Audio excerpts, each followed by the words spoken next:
La deuxième version du créateur de GPT. Multi-GPTO. Il a très peu d'informations. Et oui. Eh bien tout simplement parce que je ne lui ai pas donné de prompt. Il va servir dans un premier temps d'orientation pour l'utilisateur. Dès le début, il va lui proposer et imposer à l'utilisateur de cliquer sur l'un des 3 raccourcis, et s'il n'a pas cliqué, il va lui proposer par la suite dans la conversation, tout simplement pour être réorienté vers le bon document. Là, il n'a pas de rôle, il n'a pas de prompt, de pré-prompt préenregistré à l'intérieur de sa mémoire.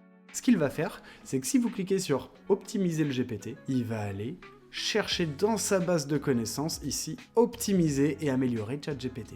D'accord ?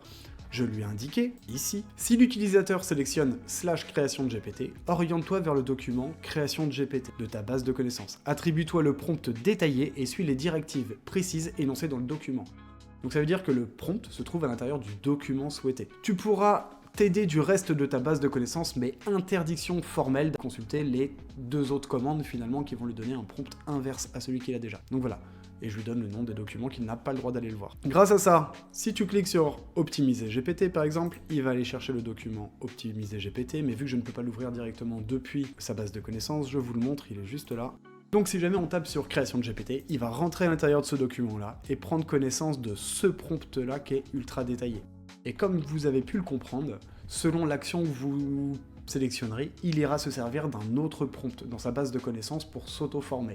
Donc il est possible comme ça de créer, on va pas parler d'agent IA, mais on va dire un master agent qui redistribue vers d'autres agents que vous avez mis en place. Et là en l'occurrence, mon sous-agent ce serait création de GPT, et mon agent ce serait GPTO, qui est orienté vers création de GPT.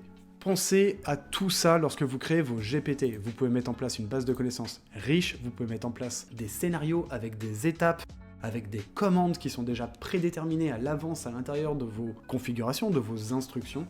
Et aidez-vous de mon GPT pour créer tout ça. Si vous ne savez pas le faire, il n'y a pas de souci là-dessus.